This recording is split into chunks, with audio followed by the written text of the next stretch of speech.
tuning in to the Board of County Commissioners Board Work Session. It is Wednesday, January 19th. It is 1:02 p.m. This meeting is being live streamed on the Thurston County YouTube channel. I am Carolina Mejia, Chair of the Board. I am joined by Vice Chair Ty Menser, who's joining me via Zoom, Commissioner Gary Edwards in the boardroom, County Manager Ramiro Chavez, and Assistant County Manager Robin Campbell joining us via Zoom. We're also joined by Brian Warrington and Deborah Clemens from the North Thurston School District. Today we will be discussing North Thurston Public Schools balanced calendar.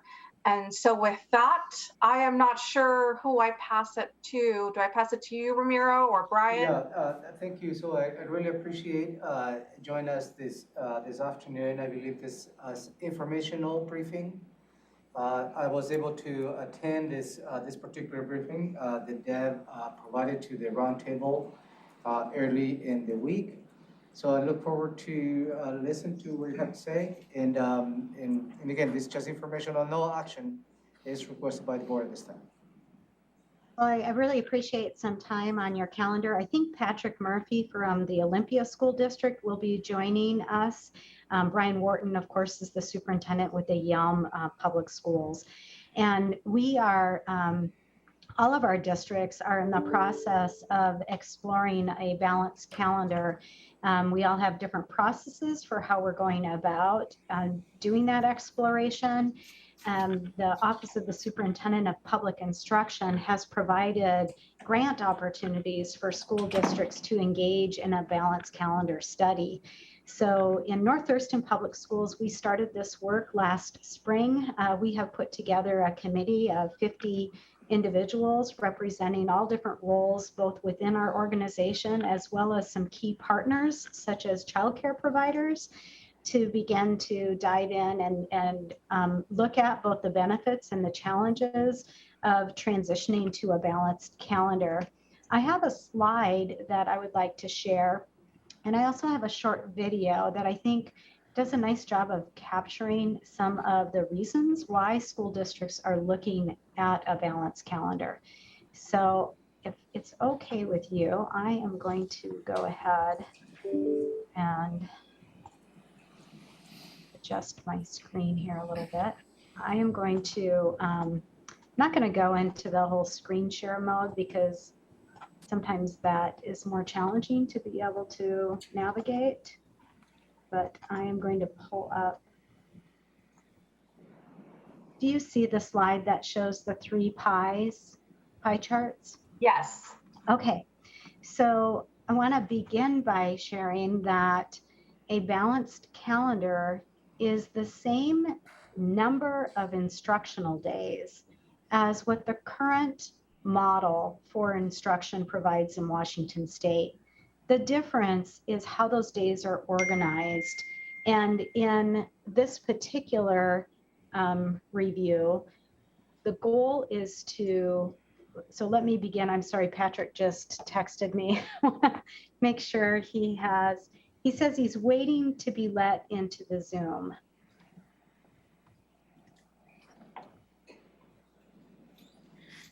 Not sure who controls people into the Zoom meeting, but Patrick Murphy, the superintendent, is waiting to get into the Zoom. Yeah, we just admitted it. Thank you. Okay, thank you. So I'm gonna back up here a second. So what you see, this current calendar, this is our normal school year calendar. All students have 180 days of instruction. That's what all public schools are funded for, is 180 days. During a typical school year, we take a 2-week winter break and a 1-week spring break. And the rest of the time might have a day off here and there for a holiday, but generally school is in session. That is our current calendar. A balanced calendar takes those same 180 days and balances them out across the calendar year in order to shorten the summer break. In what's called a 45-15 calendar, students experience 45 days of instruction and then have 15 school days off, or a three-week break. 45 days of instruction also matches what would be considered 1/4 of a school year. And so we assess students and usually do progress reports at the quarter point. After the next quarter of instruction, it's typically a semester break, and that's where students have grades posted to transcript. So that cycle of 45 days on and 3-week break in between those quarters is an example of a balanced calendar. Another example is a 45-10.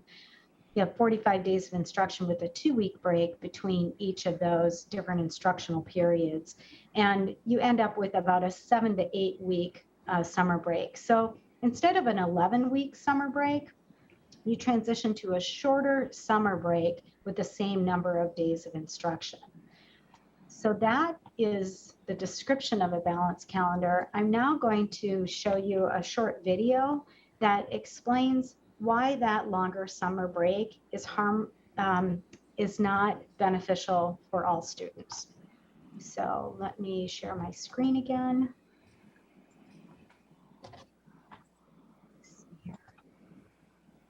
So it didn't give me the option to optimize for, let me try this again. This is a video and I usually have to, oh, there we go, sorry. I want to make sure you can also hear the video. Okay, can you see the, I'm going to assume you can because I lost you. I can't see you.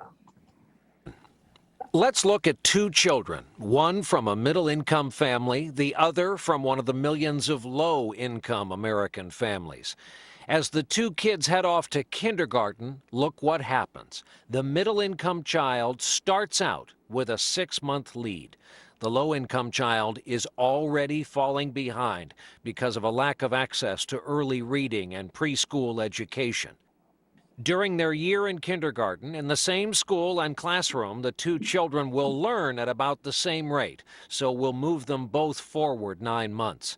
But look what happens in that first summer between kindergarten and first grade. Our middle-income child moves ahead about a month in reading because learning of one kind or another continues over the summer. The low-income child falls back about 2 months.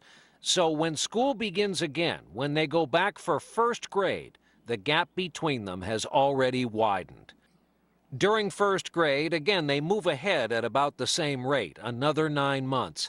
That next summer, the activities and lifestyle of the middle-income family keep that child moving forward, but the low-income child has fewer opportunities to reinforce good habits like reading, and that child falls farther behind. Then we come to second grade, and again, our two children learn at the same rate.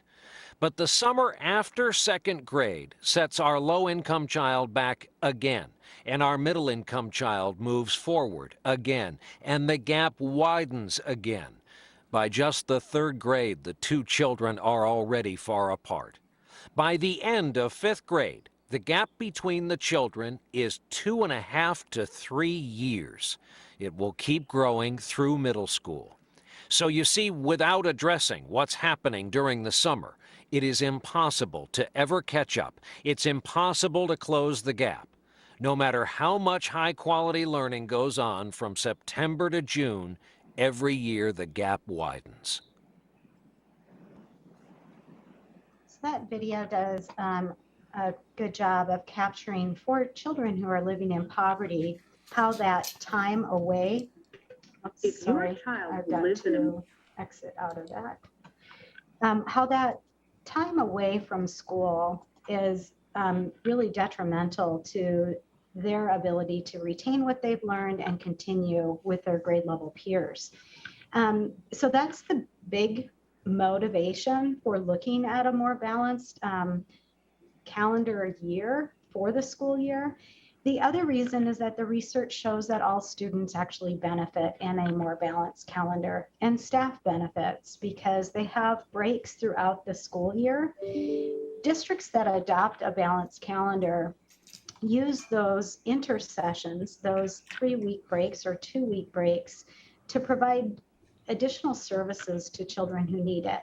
So in a typical school year, our students are assessed in the fall of the school year, and we identify students who may be, say, in first grade, maybe they're below grade level, maybe they do not know all of the sounds of the letters. Those students are typically served during the regular school day, so we intervene during the regular day. If you're on a balanced calendar, you would be able to identify those students for additional services that they would receive during the intersession.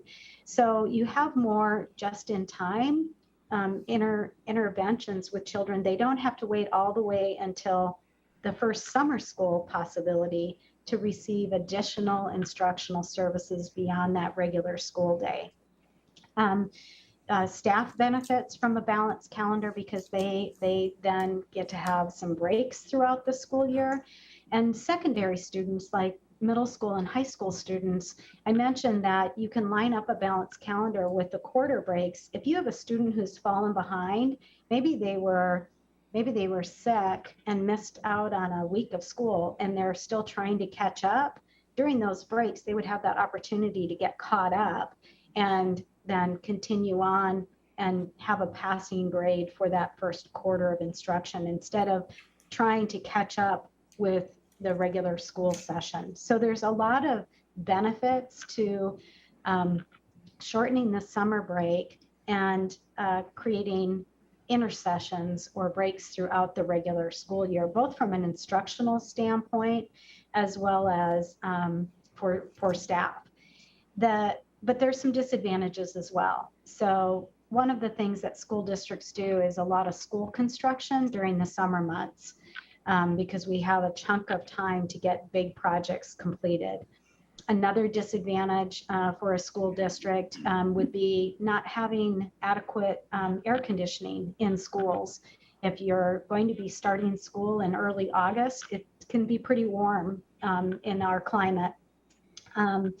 Another disadvantage is working with childcare providers to adjust their schedules for when they provide services for school-age children, not only childcare providers, but also camp providers, so that our students would continue to have opportunities during breaks and not have all of that happen during the summertime. That's one of the reasons why for our district, we have community partners that are sitting on our committee. So we have the YMCA and the Boys and Girls Club and Lacey Parks and Rec. They sit on our committee that's looking at the balanced calendar. So that's a little bit about, what is a balanced calendar, why we're looking at it. I want to turn some time over to Brian and then Patrick so that they can share within their school districts how they're approaching, this review. Thanks, Deb. Great job in creating the overview. I won't repeat any of the things that Deb went into. Is our district, just like North Thurston Olympia, is actively studying the benefits of a balanced calendar. Our school board and our labor leaders have attended multiple trainings and multiple study sessions, learning sessions on the benefits. And our approach has been really twofold. One is our board has said, given everything that we're going through with learning recovery plans and trying to get out of COVID, that we're going to continue to study this through next year and not bring anything in terms of a formal decision in front of the community until that, what would be 22-23 calendar or 23-24 calendar. And second is we've spent extensive time working with our 4 labor unions to say, what are the work impacts of moving to this calendar? What are the questions? Because what we don't want to do is to make promises and then find out that there were questions that we didn't address. So we've worked very hard with labor leaders so far to say what might be the benefits, what might be the detriments. Things that we've identified as the benefit is we collectively agree that this could be a very beneficial model for nearly all kids and a very good model for some kids. And we think that some kids right now need to go to school more than 180 days. And we're practicing with those intersessions last summer, this summer, and next summer as well. The other thing that we've identified is for our 9-month employees, they've identified a potential detriment, saying we in the past have used the 3 months that schools are typically out in their current structure to seek other employment that is seasonal in nature, and that could be impacted. And we heard that from our student reps as well who attended our training, that they look at those 11 weeks of traditional summer as an income earning opportunity. So those are all things that we have to deal with. I think that another positive that we've identified and want to really work toward is will a balanced calendar model decrease teacher and staff absenteeism, providing regular breaks, times to decompress and rejuvenate. We all think that to be a positive aspect of this as well. So I would say, just in conclusion, that our board has said that they didn't want to put another thing on our community right now in COVID, but they're interested in continuing to study the benefits and the ways that we can best support kids through the calendar, through intercession, through what would, I think, be a change from the norm, which probably is the biggest hurdle to overcome, is doing something different. And we'll see where we go. Thanks, Brian, and thanks, Deb. In Olympia, we've been talking about a balanced calendar for actually the last few years. We put together a Citizens Advisory Committee to look at school start and end times and balanced calendar. And we ended up putting all of our energy into that first topic of school start and end times related to sleep patterns in adolescence and things like that, which actually resulted in a change to our start times and our end times at our elementary, middle, and high schools. I want to kind of give the flip side of what Brian is saying, because I agree with everything that Brian said, and I agree that with all the academic benefit that Deb pointed out. I think that while asking our community to try and manage yet one more change might seem like the worst time to do this, it might be the best time to do this. It's almost like don't lose the opportunity of a crisis. There is so much change going on that I think that our communities are a little bit more ripe for thinking outside the box. And like Brian said, probably the single greatest obstacle to overcome is this is what we've done for a century. You know, this is what people have built their lives around.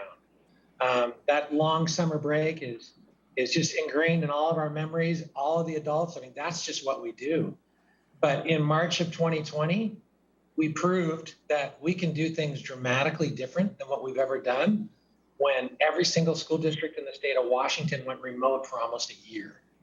And so this idea that we can't really do things so dramatically different, I actually think that those, the seal's been broken on that, to speak.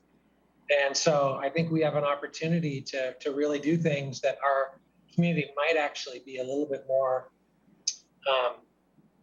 accepting of, because they've seen that we can do things so differently. We keep talking as a superintendent's group that we don't think that we're going to come out of this pandemic exactly like we were before. And we've all been saying that to our parents, that we've all been learning different ways to do things. And I think the calendar is a natural thing for us to be looking at. And it really is an antiquated agrarian system that we just all grew accustomed to. And if there's a lot of research and data out there that says staff, students, and families would benefit from that. And the good news is there's lots of districts around the country that have done it that we can turn to and see what they've done into those benefits. I'm actually optimistic that we can do this. And my last piece, I would say, and it relates to the very close-knit nature of Thurston County, is that this is going to be a really difficult thing for 1 or 2 or even 3 districts to do. It really needs to be a regional approach, because we have families that go to school in one district and they work in another, and we're so interconnected that I just think it'll be difficult for one school district to sort of pilot that. Doesn't mean it's impossible, but I really think it benefits us if we think about it as an entire region. The last thing that I would add is that districts have received ESSER funds to address what is, I guess, one of the terms being used is learning loss as a result of the pandemic and some students falling behind other students. And those funds, North Thurston and Olympia and Yelm has used for summer school programming. Last summer, we had the largest summer school program we've ever run. We had 800 students enrolled in summer school. So when we think about employment impacts during the breaks, we can use some of the federal dollars that we've received, both now to address this particular crisis, but also we receive Title I funds that are intended to be used for intervention programming. So we do have the opportunity as a school district to provide employment options during those intersessions or during the summertime for those employees who would be interested in working. And in North Thurston, they're hired at their normal hourly rate of pay. And oftentimes that's a higher rate of pay than what they could get in some secondary employment option. So I just wanted to also offer that as a possibility for some employees. Questions that you may have of us? Thank you so much, Deborah. And Brian and Patrick for the presentation. Questions, commissioners? Commissioner Edwards? Yes, I guess as you move forward with this, are you thinking about things, I could see where this would run into problems with, there's a difference between urban America and rural farm America to try and overcome, especially in Eastern Washington, I would guess. But what about things like stabilizing our daylight savings time? And I'm not sure that's the right term, but I know the legislature's thinking about changing so that kids don't have to get up earlier or change mid-year on things. Are you thinking about that as an issue? I know the Washington State Legislature did pass a bill on that, and I believe that resides at the federal level, whether or not there would be a change implemented with daylight savings time. I would think that daylight savings time would be something that would impact maybe the thinking of a study of the actual bell schedule. So like what Olympia did, where they changed their schedule. But for a balanced calendar, we don't really see change in the daily schedule as having an impact. I think to Brian's point, when our young people, our students who are beginning their first employment, going out and getting jobs during the summertime, that certainly would potentially be a consideration in some communities where there might be maybe harvest or farm work. But it does vary based on the family. We have heard from the Nisqually Tribal Council that they think a balanced calendar actually might work better for some of the traditions that they practice as a people. So I think the impacts can vary depending on the individual family. I don't doubt that little clip that you showed us is probably accurate, because I do think that kids from one socioeconomic group to another probably are advancing and others are falling back. But I think that has a lot to do with being a good parent and some of the job issues that those parents maybe have, and their willingness to work with their kids. But that's really, that whole film was why I'm such an adamant supporter of Boys and Girls Clubs, for an example.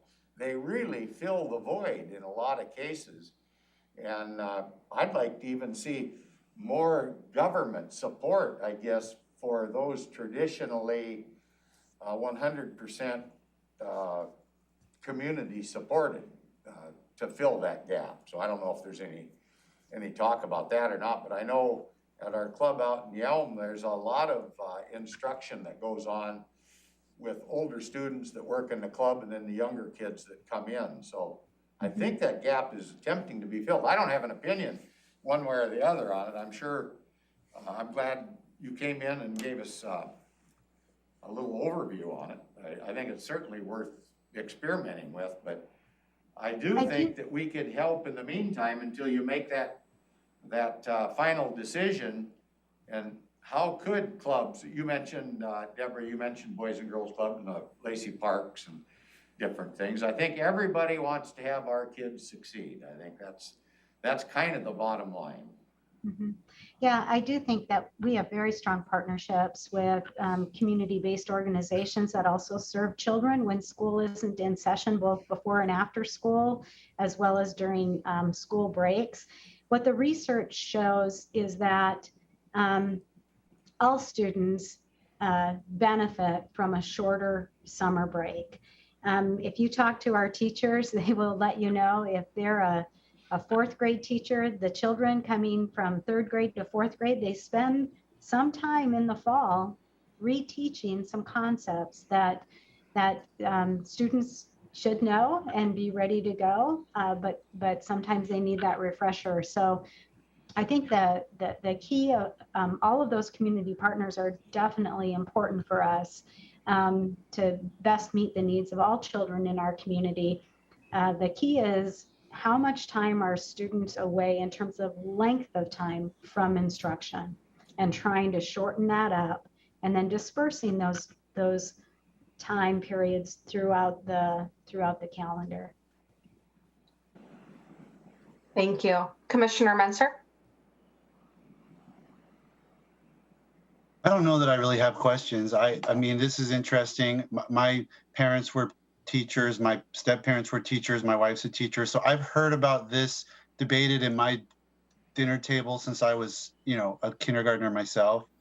As Patrick said, it's a lot of just about culture and, the structure of our lives.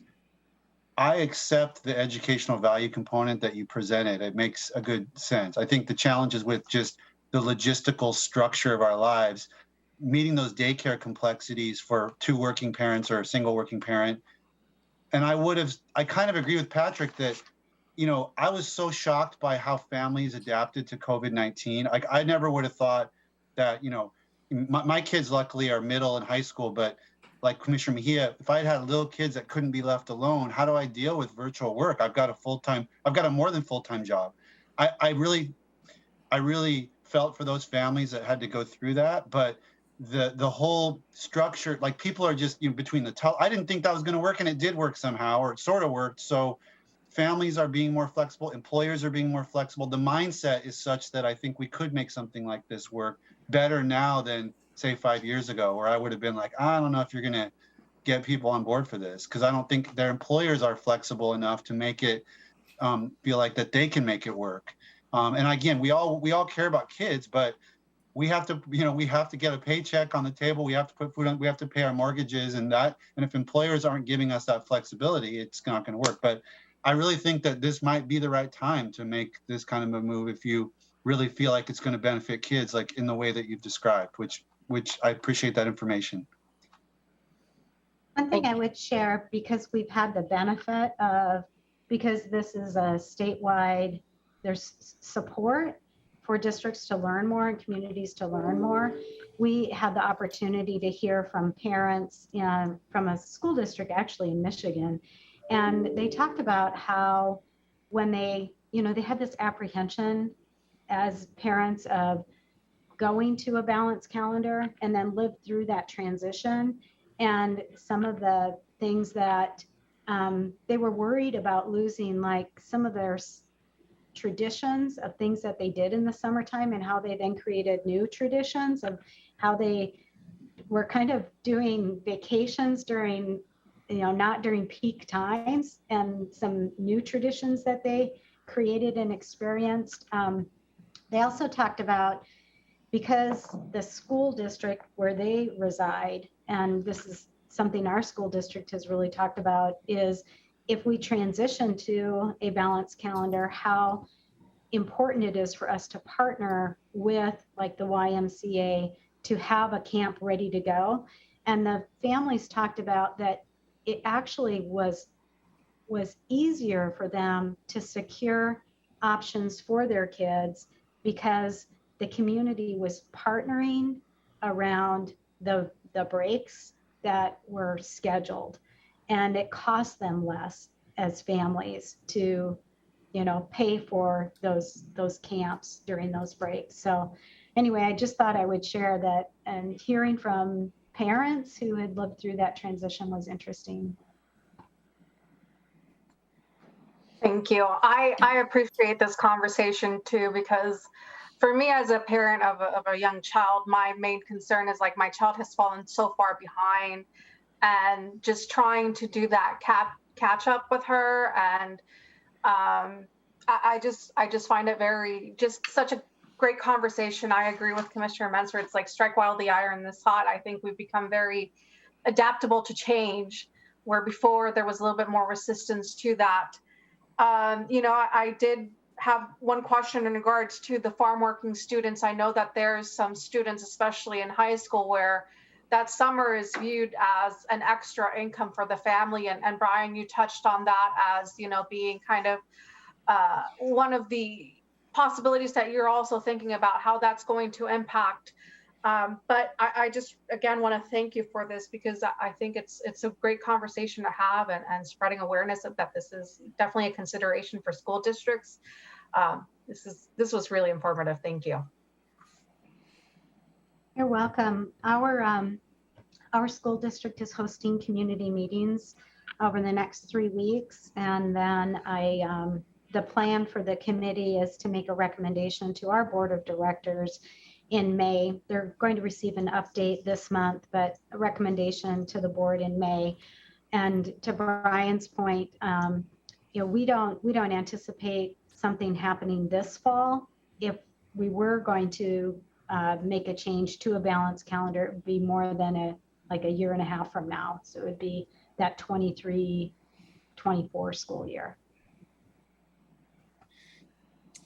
Thank you. I think the one thing I would add in summary is one of the things that's changing for us, and this will be somewhat tongue in cheek, is that our families are asking not just for next year's calendar, they're asking for the next 10 years of our calendars. And so we view these as very big decisions because our families are getting much more savvy. They want to plan what they're doing year after year, not just 1 year at a time anymore. And so we're trying to be extremely thoughtful, giving ourselves plenty of time for transition. We know it's going to take us back to the bargaining table, which is all of our favorite activities. And it will also take time for our staff who have families in other districts to make their adjustments as well. So it's not as easy as just let's do it. But at some point we're going to have to really rip the Band-Aid off and decide what we're going to do. And I agree with Patrick that strong discussion between the larger districts is imperative, because so many of our staff live in each other's communities. Hey, any more comments from our end? No? Okay, with that, thank you so much, Deborah, Brian, Thank you. and Patrick, for this presentation. With that, we are adjourned. Thank you so much. Bye.